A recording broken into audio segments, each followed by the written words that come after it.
I found the messages at 2:47 a.m. $847,000. The amount my husband thought I was worth.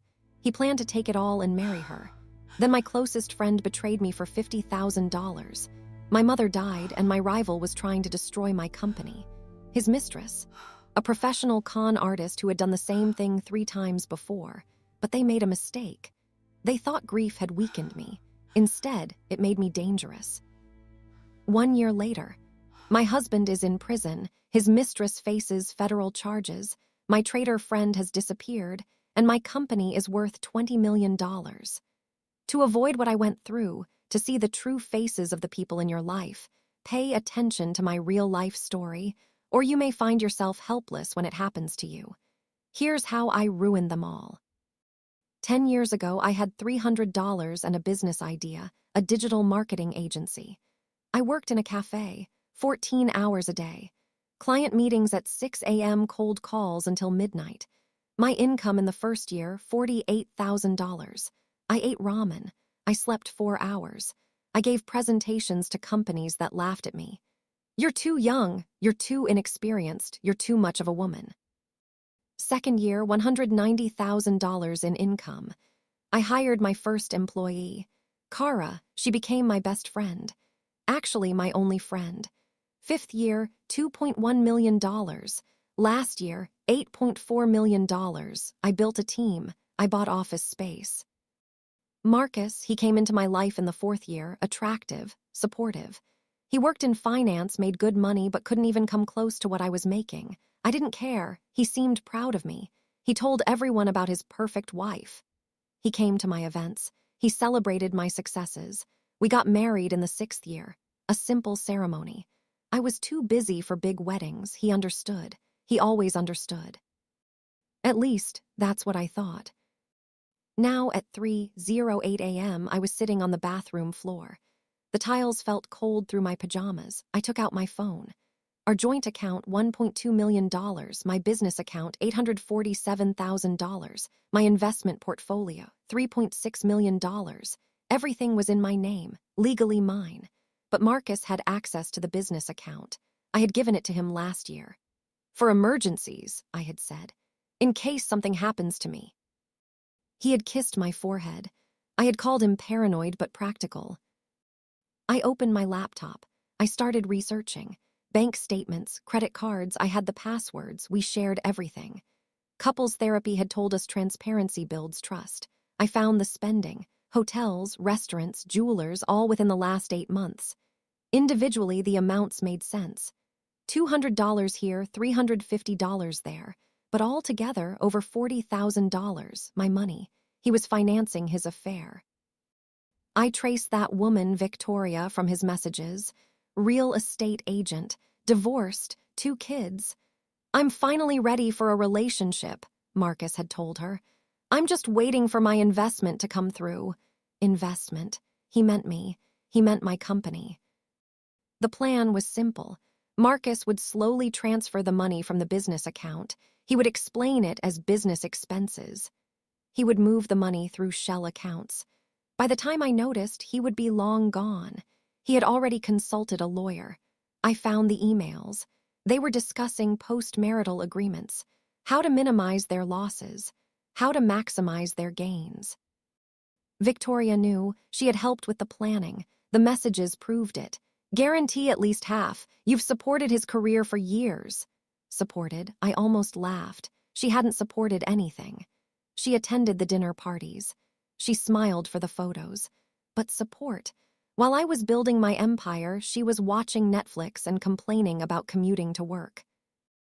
I needed proof, real proof, court-admissible proof. I created a secret folder, screenshots, PDF files, transaction records. I backed everything up on 3 separate drives, then I erased my history. I put his phone back.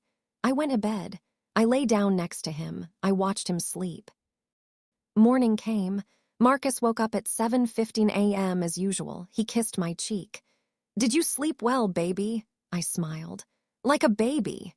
He took a shower. I made coffee. We went through our usual routine. He left for work at 8:30. I waited until 8:45. Then I called my lawyer. Sarah Chen's office. I need to see Sarah today. It's urgent. At 10 a.m., I was sitting in Sarah's conference room. She had been handling my employment contracts for 6 years. She was smart. She was ruthless when she needed to be. I showed her everything. She didn't even blink. How do you want to proceed? I want to eliminate him. She nodded. First, let's protect your assets today. We spent 4 hours building walls, separate accounts, new business structures, LLC protection, trust funds. By 2 p.m., Marcus legally couldn't touch anything. The business account stayed open. Bait, I'd watch what he tried. But I needed more than legal protection. I needed to understand his game completely, know every move before he made it. So I hired someone, private. Investigator, ex-FBI. She cost $15,000 up front, worth every cent. Her name was Rachel. She started immediately. By day 3, she had photos. Marcus and Victoria at lunch, holding hands, kissing in parking lots, more meetings with lawyers. He'd already filed preliminary divorce papers. Hadn't served me yet, waiting for the money transfer first. Smart, almost. I went to work every day, smiled at meetings, closed deals. My company landed a $2.3 million contract that week, biggest client yet. I celebrated with my team. Marcus took me to dinner that Friday, expensive restaurant. He ordered champagne. So proud of you, he said, his hand covered mine. You've worked so hard for this. I wanted to throw the champagne in his face. Instead, I smiled. We've worked hard, team effort. He squeezed my hand, lied with his eyes. I lied back with mine. That night, I told Kara everything. We sat in my office after everyone left. I showed her the messages, the evidence. She went pale. That bastard. She grabbed my hand. What do you need? I'm here, whatever you need. I believed her. That was my first mistake. Week 2 of my investigation. Rachel discovered Victoria's timeline. She targeted Marcus deliberately, found him through social media, researched me, my company, my worth. She slid into his DMs 6 months ago with a real estate pitch. Investment properties for you and your wife. But the properties were foreplay. She'd done this before, twice. 2 previous relationships with wealthy men. Both ended in settlements. She was a professional. Marcus thought he was the player. He was the mark. We both were, but Marcus's ego wouldn't let him see it. He believed Victoria loved him, believed he'd masterminded this scheme. Rachel found his journal, actual physical journal, hidden in his gym locker, pages of planning, how he'd finally escape from under Sarah's shadow, how he'd become the successful one, how Victoria appreciated him for who he was, not what he earned. I photographed every page, added it to my evidence. By week 3, I noticed changes in Kara. She avoided eye contact, left early, took calls in private. I brushed it off. She was stressed. We all were. The new client demanded everything. But Rachel caught something I missed. Your assistant met with Marcus yesterday. Lunch at Rosewood Cafe, 90-minute meeting. My stomach dropped. You're sure? Positive. I have photos. I looked at the images. Kara and Marcus, deep conversation. He slid an envelope across the table. She took it. They shook hands. No, not Kara, not possible. I called her immediately. Hey, can you come over tonight? Need to discuss the Morrison account. She hesitated.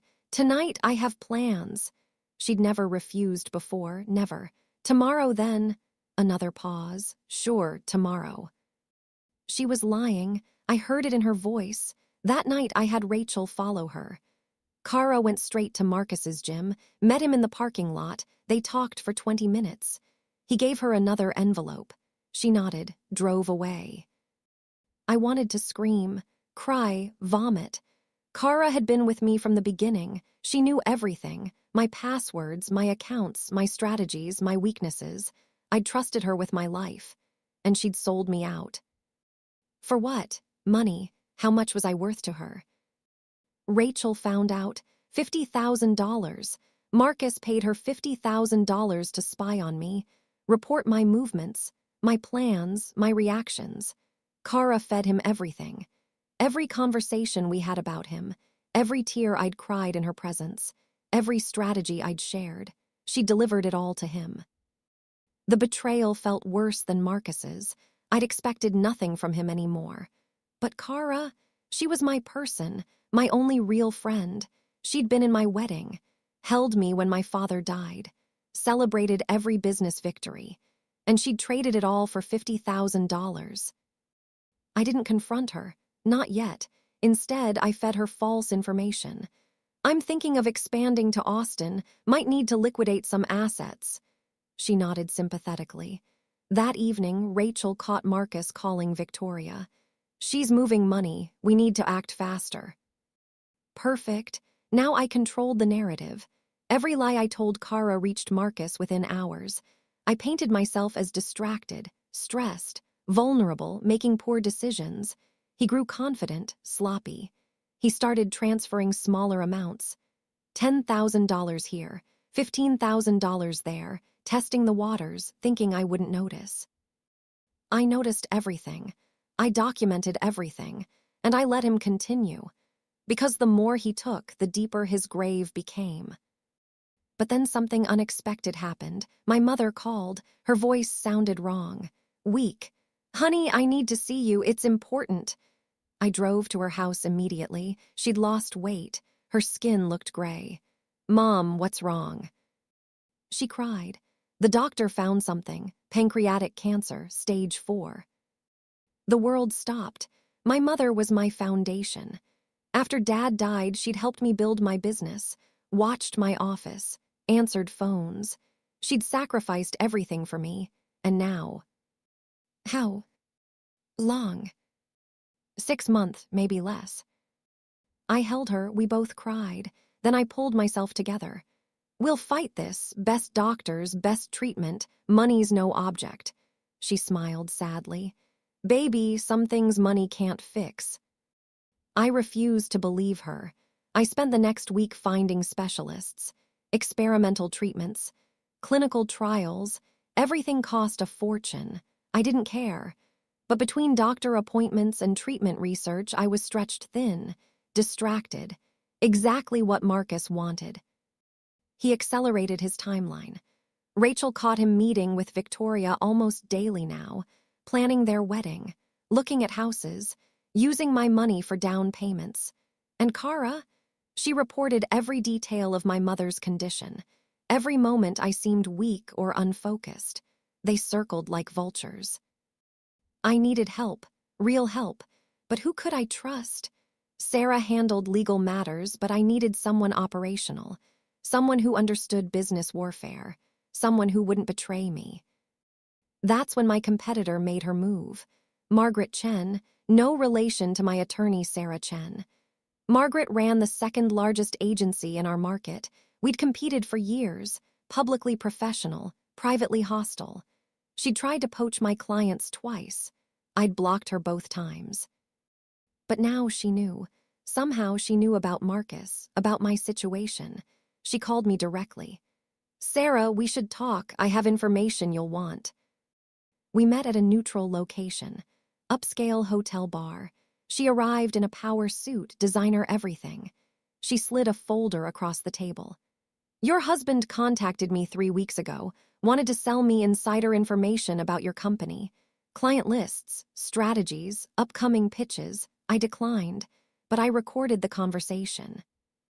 She pressed play on her phone. Marcus's voice filled the space. "I can give you everything, Sarah's entire operation, for the right price." Margaret's response. "And why would you betray your wife?" Marcus laughed. "She's not going to be my wife much longer. Might as well profit from the exit." I felt sick, but Margaret wasn't done. "He's approached 3 of your clients directly, told them your company is unstable, that you're having mental health issues. He's trying to tank your reputation before he leaves, make you seem incompetent. So when he takes your money, it looks justified, like he's the stable one who deserves it." My hands clenched. "Why are you telling me this?" She leaned back. Because I don't like cheaters, and because when you destroy him, and you will, I want you to remember who helped you." She paused. "Also, there's a contract I'm bidding on next month. $4 million telecommunications project. If you decide not to bid, I'd appreciate it." "Business, always business. Deal." She smiled, slid another folder over. "Everything I know about his plans, consider it a professional courtesy." I took it. Inside were details even Rachel hadn't found. Financial projections, timelines, Victoria's background check, and something else. "Victoria's working with someone, another man. She's playing your husband the same way he's playing you. She has no intention of marrying him. Once she gets the money, she's disappearing. Her partner's name is Derek. They've run this con 4 times. So everyone was betraying everyone. Perfect. Marcus thought he was conning me. Victoria was conning Marcus. Kara was selling us both out. And Margaret? She was playing chess while we played checkers. But here's what none of them knew. I'd learned from the best. My father taught me before he died. In business, always have a backup plan, and a backup for the backup. I had 17 contingencies prepared. They'd activated 4 of my traps. 13 remained. I drove home that night. Marcus was already there, cooking dinner, playing husband. "Hey babe, how's your mom?" His voice dripped with fake concern. I wanted to stab him with the kitchen knife he was holding. Instead, I smiled. "Hanging in there, thanks for asking." We ate, we talked. He asked about my day. I lied. He lied back. We were a perfect couple built on perfect lies. After dinner, he kissed me goodnight. "Love you," I kissed him back. "Love you too." Then I went to my office, locked the door, and I planned his complete annihilation. But first, I had to deal with Kara, because the enemy inside your walls is always the most dangerous. And tomorrow morning, I'd make my move. But as I plotted my next steps, my phone buzzed. Kara's name flashed on the screen, a text message. "We need to talk, tomorrow morning, before anyone arrives, it's urgent." Had she realized I knew? Was she planning to confess? Or was this another trap? I stared at the message, read it 5 times, then I typed back, "Okay, 7 a.m., my office." Her response came immediately, "Come alone." I arrived at 6:45 a.m., 15 minutes early. The office was dark, empty. I made coffee, strong, black. My hands were steady now. I'd spent all night preparing for every scenario. Kara arrived at exactly 7 a.m. She looked terrible. Dark circles, unwashed hair. She avoided my eyes. "Thanks for coming early." Her voice shook. I sat behind my desk, power position. "What's so urgent?" She paced, 3 steps left, 3 steps right. "I need to tell you something before you find out another way." She stopped, looked at me. "Marcus came to me 6 weeks ago. He offered me money, a lot of money, to keep tabs on you." I said nothing, just watched. "I should have told you immediately, I know that, but I was scared. And the money—" "Sarah, I'm drowning. My mom's care facility costs $8,000 a month. I have $40,000 in credit card debt. My car's about to be repossessed. I'm 3 months behind on rent." Tears started. "He offered me $50,000. I took it. I'm so sorry. I'm so fucking sorry." She collapsed into the chair, sobbed, real tears, real guilt, but also real betrayal. "What did you tell him?" She wiped her face. "Everything, your schedule, your meetings, your stress about your mom, your plans. Every conversation we had, I reported back." She looked up.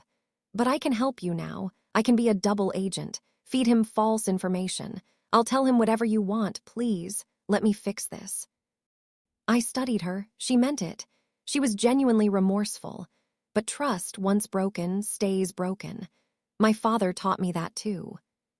"You're fired." Her face went white. "Sarah, please." "You have 2 choices. Walk away quietly with a severance package. Sign an NDA. Never speak to Marcus again. Or I press charges for corporate espionage and theft. You used company resources to spy on me. That's illegal. Your choice." She stood, wobbly. How much severance? $30,000, plus your insurance through the end of the year. She nodded slowly. I'll take it. She moved toward the door, stopped. For what it's worth, I really am sorry. You deserved better from all of us. Then she left. I never saw her again. By 8 a.m., I'd already called HR, processed her termination, changed every password she'd ever had access to, updated security protocols. Then I called Marcus. Casual, light. Hey, coffee tonight. We need to talk about Mom's treatment options. He agreed immediately, too eager. He thought I was breaking, thought I needed his support. Perfect. But first, I had to see my mother. Her second round of chemo had destroyed her. When I arrived at her house, she was in bed, barely conscious. The hospice nurse met me at the door. She's asking for you. It's time to consider comfort care. No, we're not giving up. The nurse's eyes were kind, pitying. Ms. Chen, your mother is suffering. The treatment isn't working. It's only making her final days painful. I pushed past her, sat beside Mom's bed, held her hand. It felt like paper, fragile, breakable. Mom, I'm here. Her eyes opened, cloudy, distant. Baby girl. Her voice was a whisper. Stop fighting, let me go. No, I can't lose you, not now. She squeezed my hand, weak. You're strong enough, you've always been strong enough. She coughed, blood on the tissue. Your father would be so proud, I'm proud. Her breathing slowed. Don't let anger consume you. Win, but don't lose yourself winning. Mom. Promise me. I couldn't speak, just nodded. She smiled, closed her eyes. Good girl. She died 17 hours later. I was holding her hand. The hospice nurse said she waited for me to leave the room. They often do, don't want their loved ones to watch. But I'd come back, some instinct. I'd walked back in just as her breathing changed, sat down, held her, and she left. The world became very quiet after that. Marcus played the supportive husband perfectly. He arranged the funeral, greeted guests, held my hand during the service, gave a beautiful eulogy about a woman he'd barely known. Everyone praised him. You're so lucky to have such a supportive partner. I smiled, nodded, died inside. Victoria sent flowers. Deepest condolences. Signed with a heart. The audacity nearly made me laugh or scream. I couldn't tell which anymore. I took 3 days off work. First time in 8 years. My team managed everything, or so they said. But when I returned, I found problems. The Morrison account, our biggest client, had concerns. We heard about some instability in your personal life. We're considering other options. Marcus's work. He'd been busy during my grief, planting seeds, spreading rumors. I called Morrison's CEO directly. Tom, we've worked together for 4 years. When have I ever let you down? Never, he admitted. But Sarah, if you're going through something. I'm not, my mother died. I took 3 days. That's not instability, that's being human. I paused. Who told you otherwise? Silence, then, I'd rather not say. Was it my husband? More silence, then a sigh. He called me, said you were having a breakdown, that the company was at risk. He suggested we might want to transition our contract elsewhere for our protection. My grip on the phone tightened. And you believed him. I'm calling you, aren't I? I wanted tea. Oh, hear your side.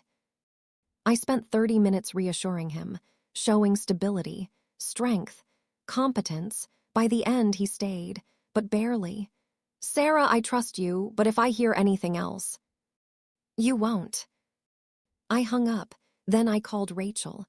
I need to know everyone Marcus has contacted, every client, every vendor, every connection, find them all. She did, the list was extensive. He'd reached out to 7 clients, 3 vendors, 2 investors, all with the same story. Sarah's unstable. Sarah's incompetent. Sarah's company is failing, get out now. He was trying to destroy my reputation before taking my money. Make me seem like I deserve to lose everything. Brilliant, actually. Evil, but brilliant. I had to move faster. But how? I was grieving, exhausted, running on fumes and rage. That's when Margaret called again. I heard about your mother. My condolences. Thank you. I also heard about Marcus's campaign. He's getting aggressive. I'm handling it. She laughed, cold, sharp. Are you? Because from where I'm sitting, you're losing ground. 3 of your clients are nervous, your team's worried, and your husband is painting you as unstable. That narrative is spreading. She was right. I hated that she was right. What do you suggest? Go on offense, stop defending, start attacking. She paused. I have a proposition. Partner with me, temporarily, merge our resources. Show the market you're not just stable, you're expanding, growing, unstoppable. Why would you help me? Because a partnership benefits us both, and because watching you destroy your husband will be entertaining. Her voice softened slightly. Also, I lost my father to cancer last year. I know what you're feeling. The grief makes you vulnerable. Don't let him use that vulnerability against you. I considered it. Margaret was ruthless, self-serving, but she was also right. A partnership would signal strength, stability, growth. It would counter Marcus's narrative completely. What are the terms? We negotiated for 2 hours. Joint ventures on 3 projects, shared resources, combined client pitches. The partnership would last 6 months. After that, we'd reassess. It protected both our interests while presenting a united front. We announced it the next day. Press release, social media, industry publications. 2 powerhouse agencies join forces. The response was immediate. Clients called, excited, impressed. Marcus's narrative crumbled. Instead of a struggling, unstable woman, I became an ambitious empire builder. Marcus called me that afternoon, angry. What the hell are you doing? Partnering with Margaret Chen? She's our competitor. Was our competitor. Now she's our ally. This is good for business. You didn't discuss it with me. Why would I? It's my company. Silence, then. Write your company, I forget sometimes. Good. Let him feel small. Let him remember who actually built this empire. But that night, Rachel called with bad news. Victoria and Marcus are accelerating. They're planning to move next week. He's going to clean out the business account, all of it, then file for divorce. He thinks you're distracted enough not to notice until it's too late. Can we stop the transfer?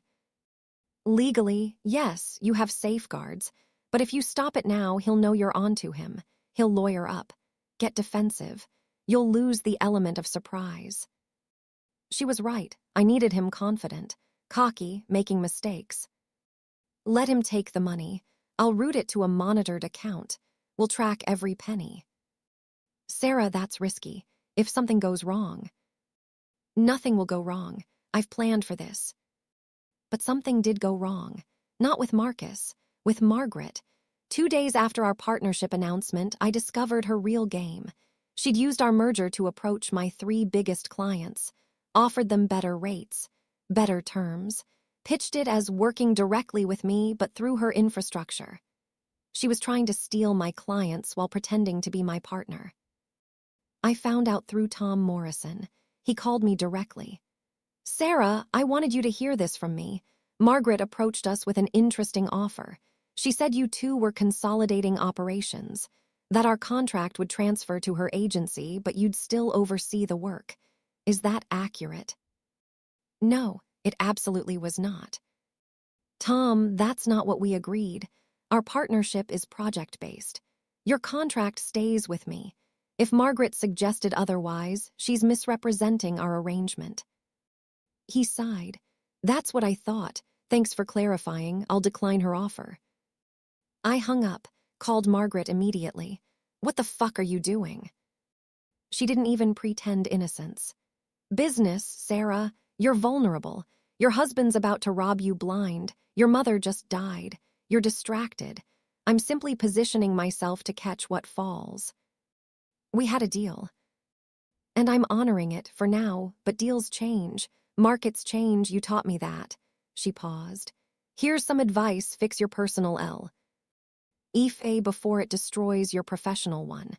Marcus is a bigger threat than I am. Focus on him. Let me handle the business side. By stealing my clients.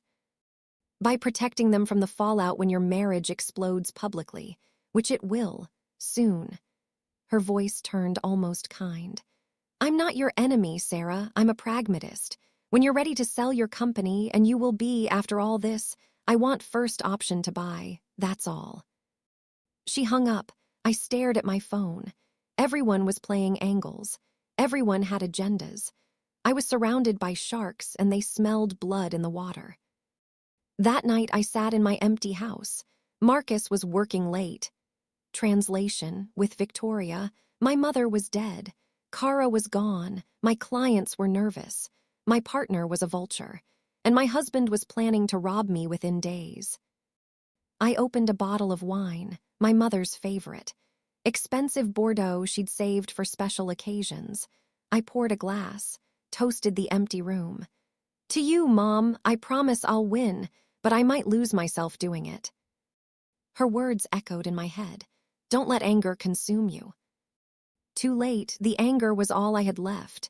The anger kept me moving, planning, fighting. Without it, I'd collapse, so I fed it, nurtured it, let it grow into something cold and focused and unstoppable. My phone buzzed. Rachel. We have a problem, big one. Victoria knows you hired me. Someone tipped her off. She's telling Marcus you're investigating him. He's panicking, moving up his timeline. He's transferring the money tomorrow morning. 9 a.m. My heart stopped. Tomorrow, that's too soon. I'm not ready. Then get ready. Fast. Because if he moves that money and you haven't prepared.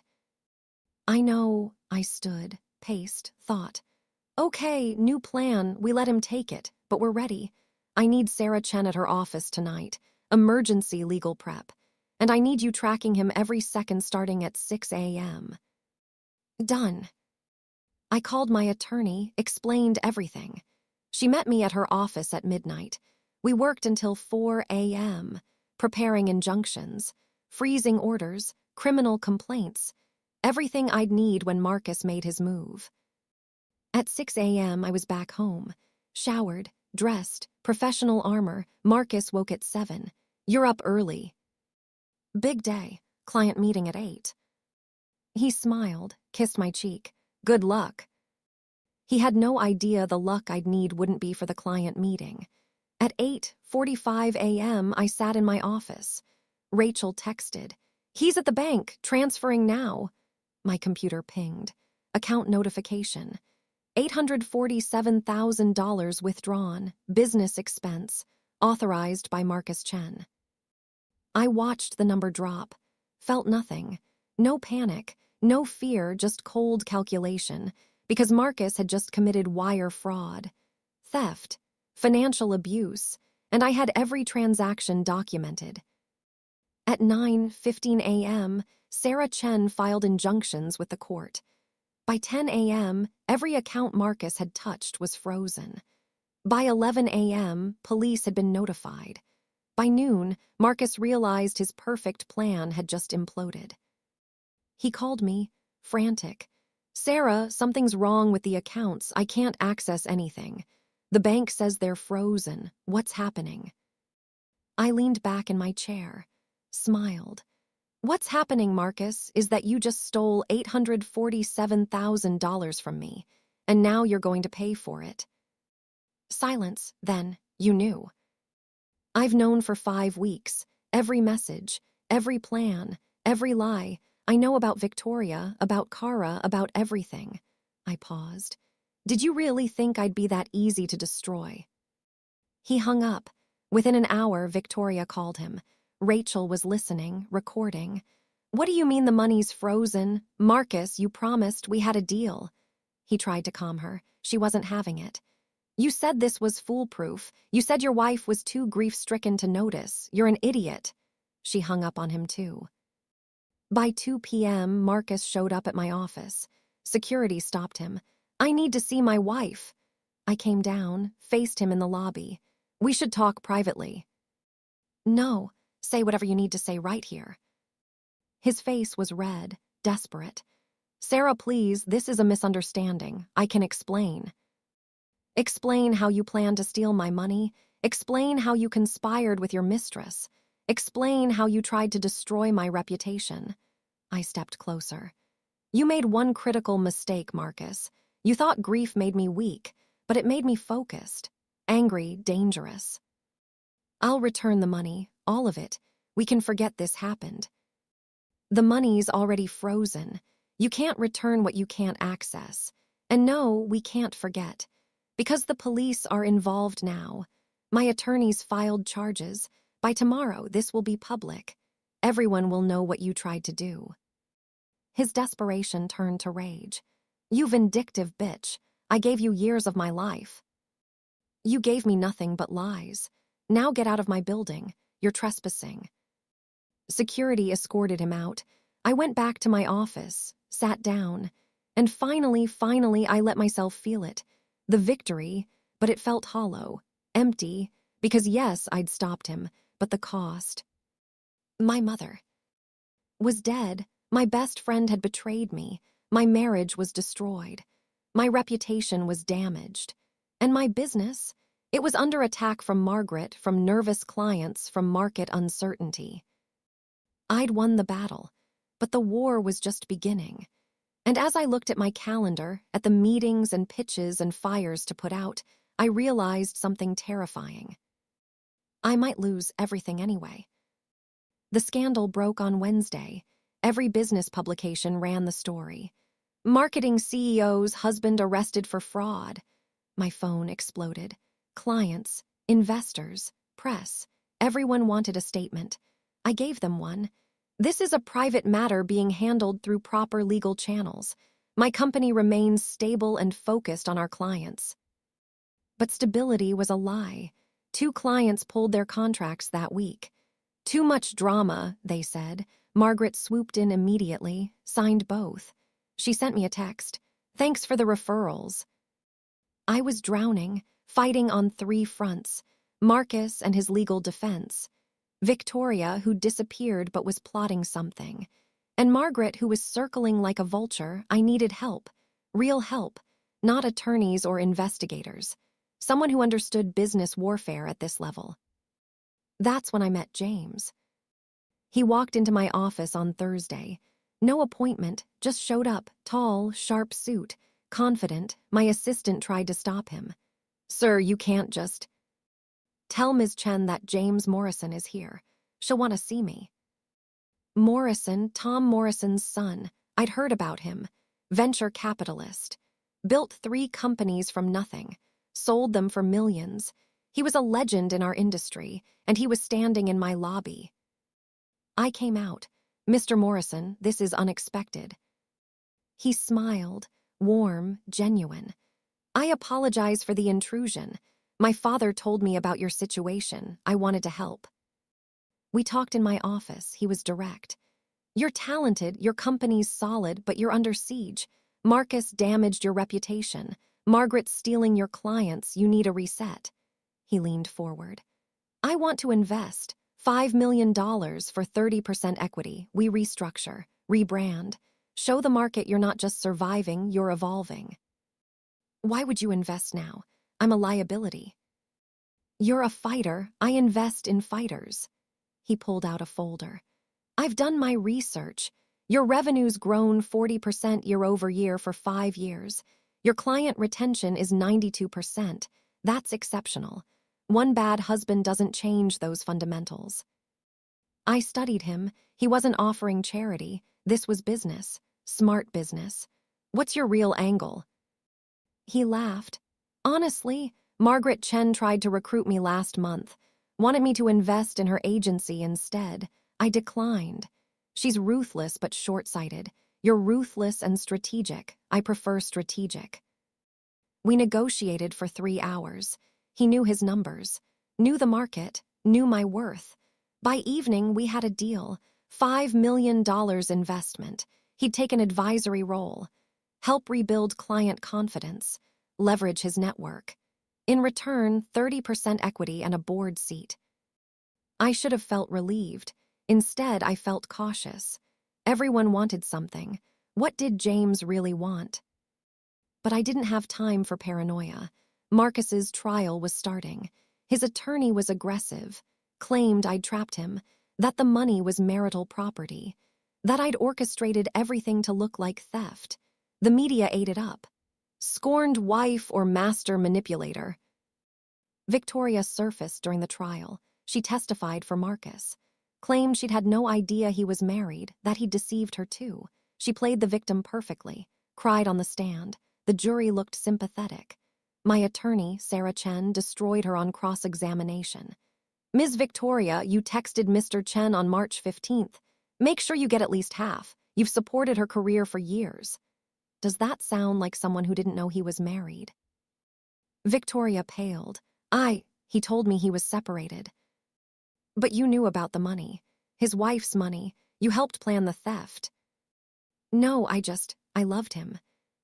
The jury stopped looking sympathetic, but Victoria wasn't done. After her testimony, she called me. Private number, I answered. What do you want? Her voice was cold, sweet. To talk, woman to woman, you won, Sarah. Marcus is going to prison. You kept your money. Can't we just move on? Why are you really calling? She laughed, soft, dangerous. Because you're not the only one who plans ahead. I recorded everything. Every conversation with Marcus, every plan, every detail. And I'm selling those recordings to the highest bidder. Maybe TMZ. Maybe your competitors. Maybe I'll just post them online. My stomach dropped. That's extortion. That's business. Marcus taught me well. She paused. But I'm reasonable. Pay me $200,000 and the recordings disappear. You have 48 hours. She hung up. I immediately called Rachel. Victoria has recordings. She's blackmailing me. Rachel was quiet for a moment. Let me hand. This. Don't pay her anything yet. What are you going to do? Fine leverage. Everyone has secrets, even con artists. Rachel worked fast. Within 24 hours, she found Victoria's partner, Derek. He was still running cons, currently scamming a widow in Phoenix. Rachel contacted him directly. Your partner's about to expose your operation. Might want to have a conversation with her. Derek called Victoria. They fought. Loud, public, at a restaurant. Rachel recorded everything. Then she sent Victoria a message. Drop the blackmail or Derek goes to prison in Arizona, and I'll make sure they know you were involved. Victoria went silent. The recordings never surfaced, but the threat remained. She was out there, waiting, planning. Meanwhile, Margaret made her move. She approached my 3 remaining major clients, not with better rates this time, with a merger proposal. Sarah's company is unstable. Partner with me. I'll honor her contracts. She can even stay on as a consultant, but I'll own the relationships. 2 clients considered it. Tom Morrison shut her down immediately. Margaret, I've known Sarah for years. One crisis doesn't erase that. Back off. But the other 2 wavered. I met with them personally. Brought James. His presence changed everything. Gentlemen, I just invested $5 million in Sarah's company. Do I seem worried about stability? They stayed. Barely. James became my anchor. He attended meetings, made introductions, brought in new clients.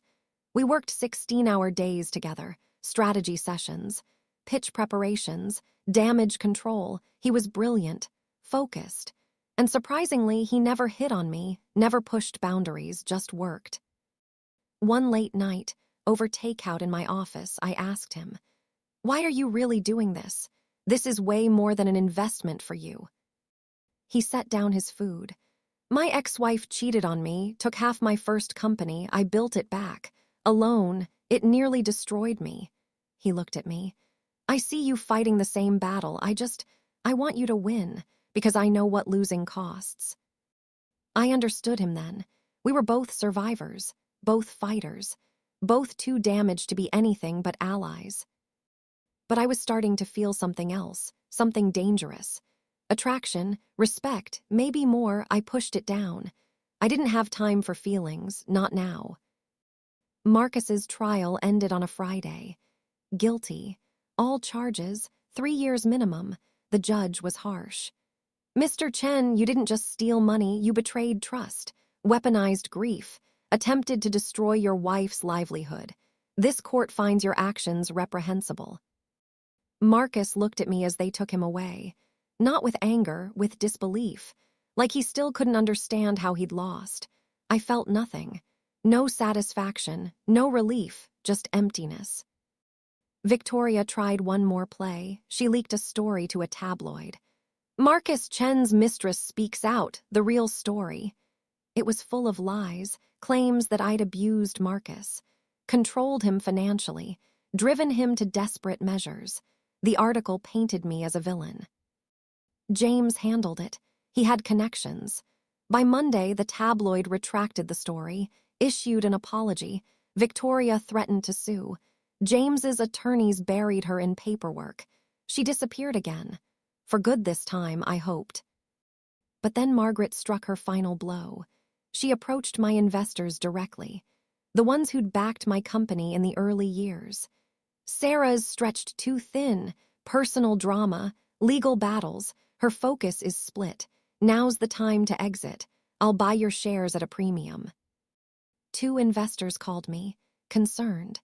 Sarah, we believe in you, but Margaret's offer is generous, and frankly, the risk right now. I couldn't lose my investors. Without them, the company structure collapsed.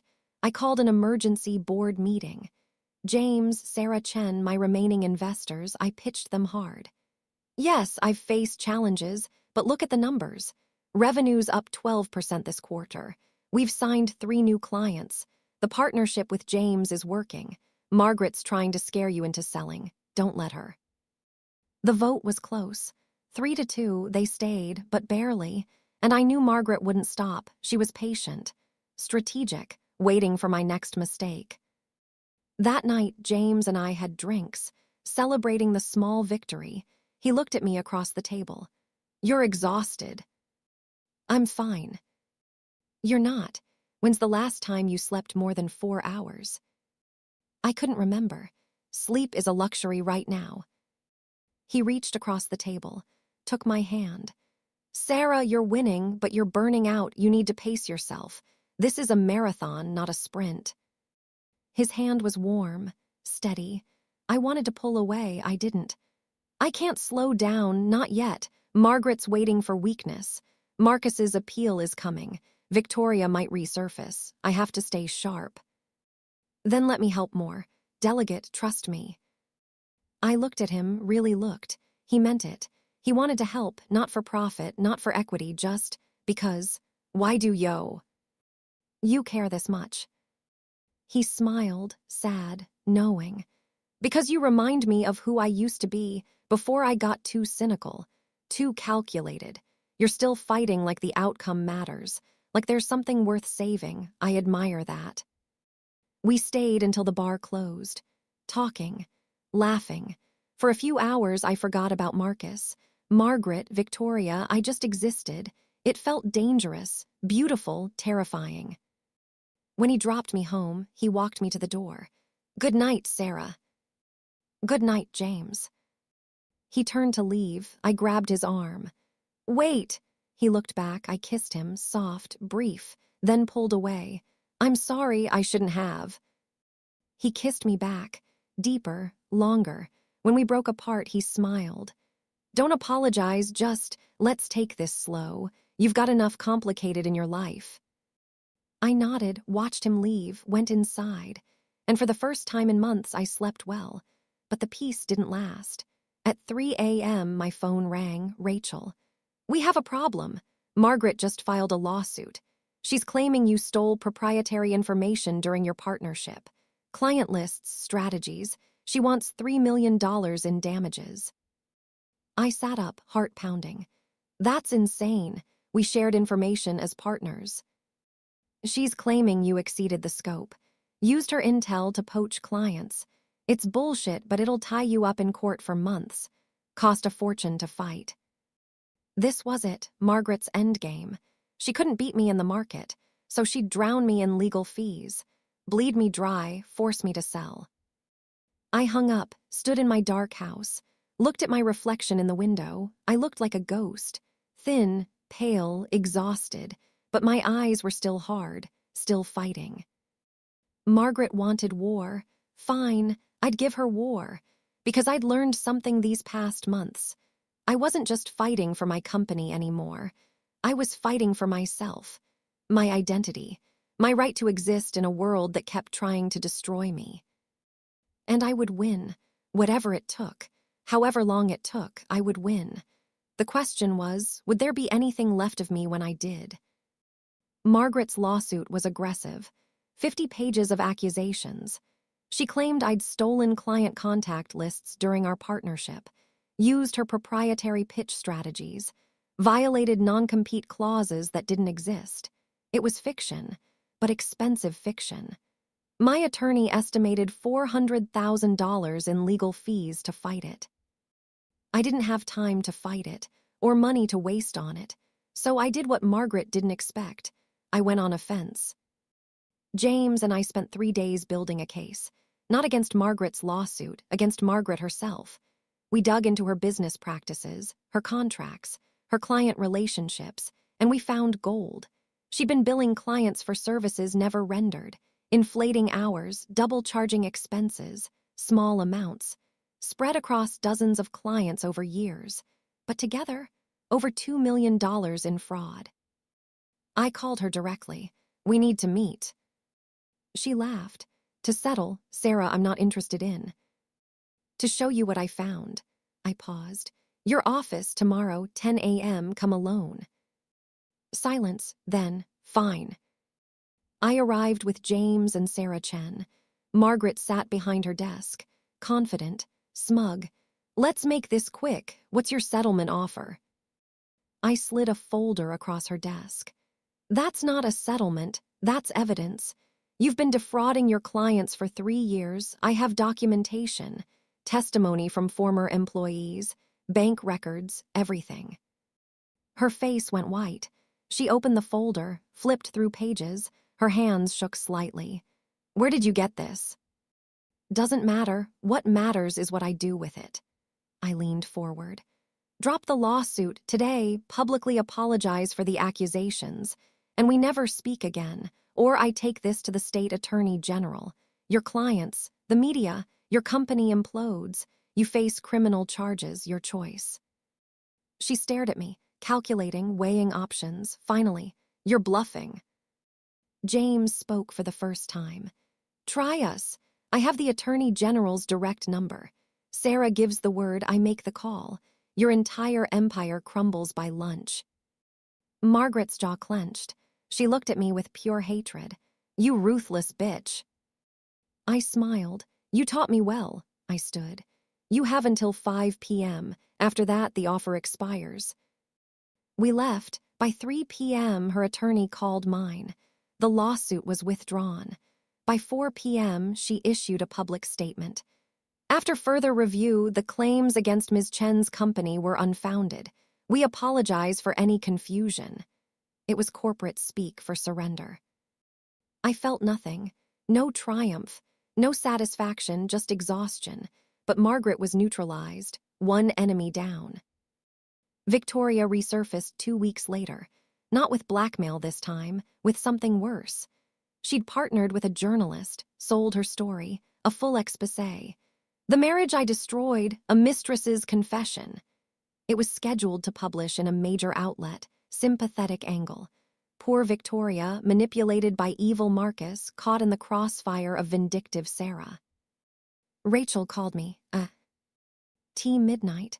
The article drops in 6 hours. It's bad, Sarah. She's reframed the entire narrative.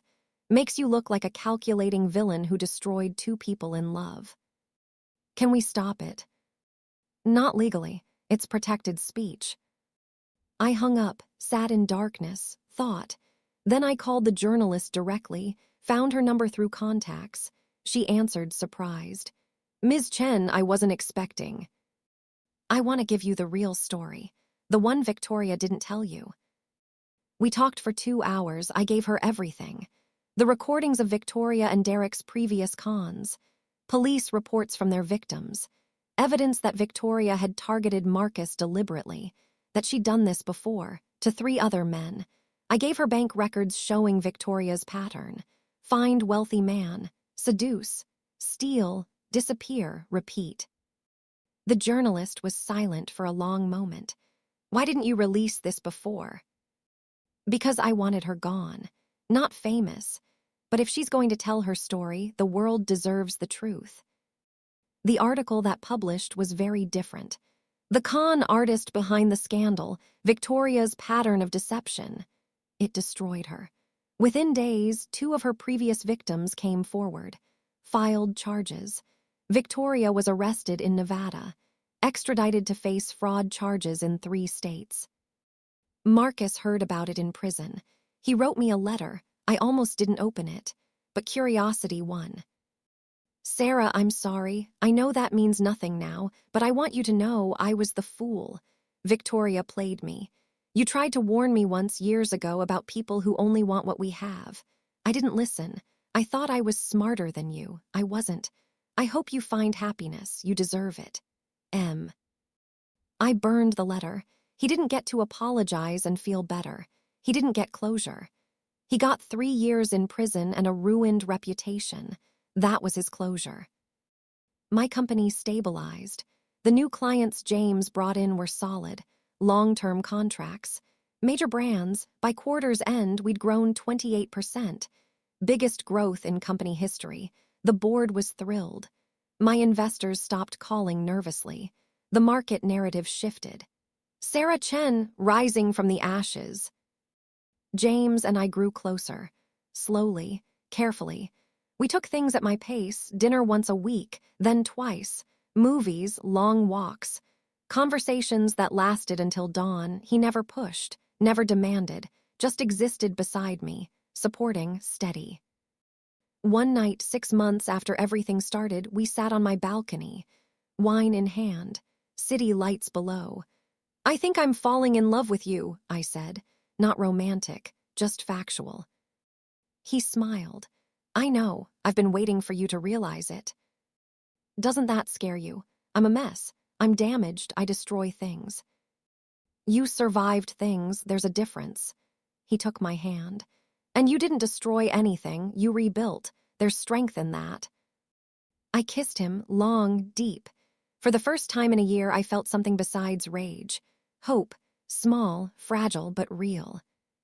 We didn't rush into anything. I wasn't ready for that. Maybe I'd never be ready.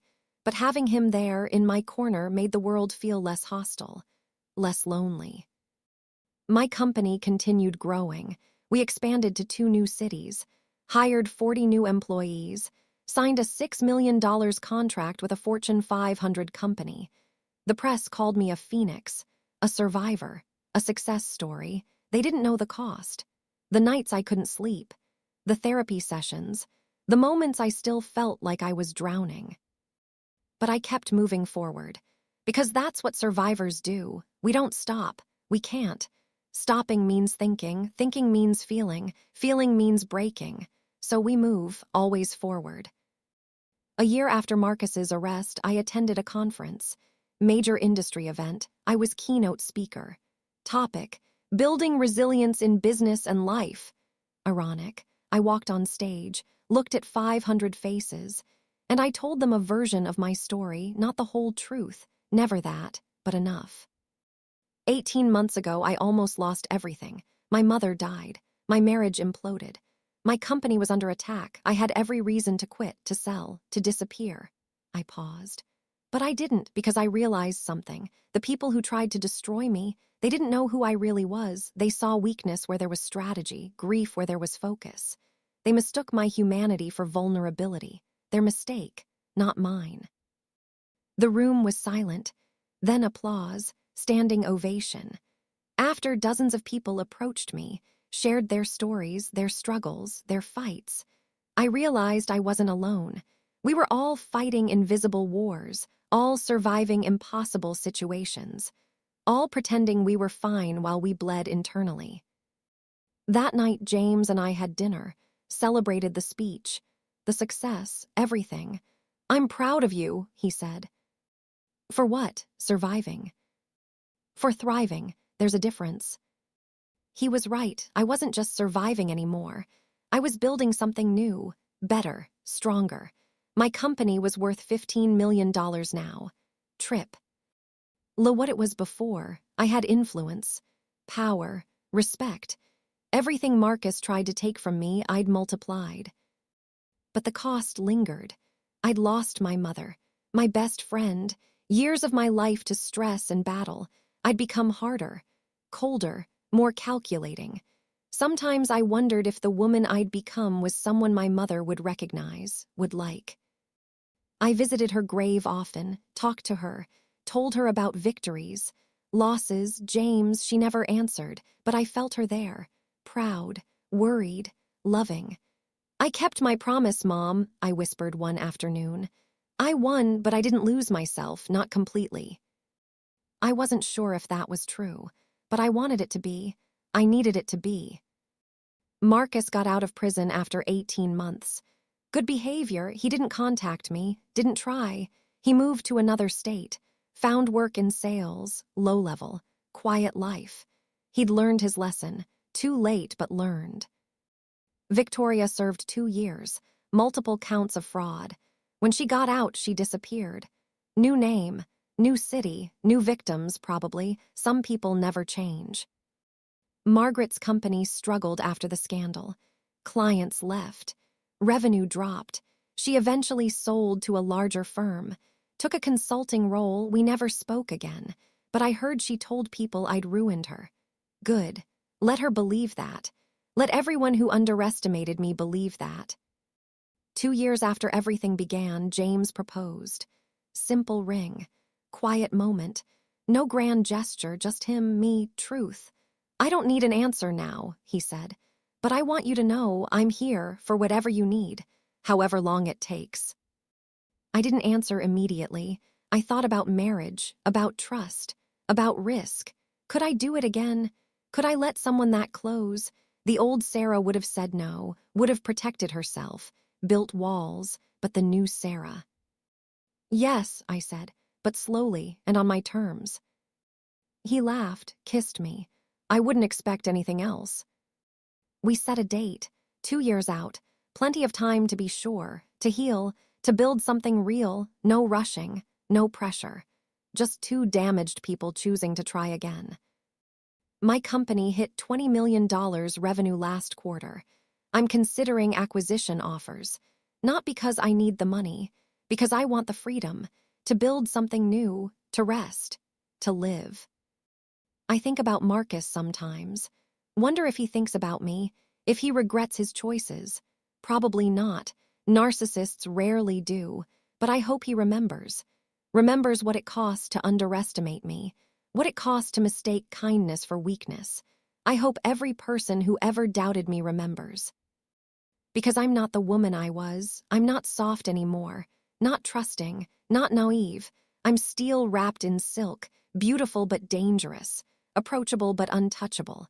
I learned the rules of this game, and I won, not perfectly, not cleanly, but definitively.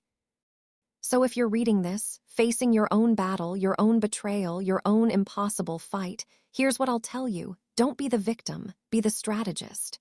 Don't react. Plan, don't break, bend. And when they think you're down, when they've counted you out, when they're celebrating your defeat, that's when you strike. That's when you show them who you really are. Because survival isn't enough. Not anymore. Survival is the baseline. Thriving is the goal. And revenge? Revenge is just ensuring they never forget the cost of crossing you.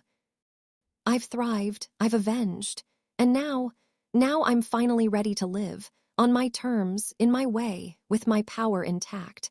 The war is over. I won. And that victory tastes sweeter than anything Marcus, Victoria, or Margaret could ever steal from me. What would you do if someone tried to take everything from you? How would you fight back? Share your story. You're not alone in this battle.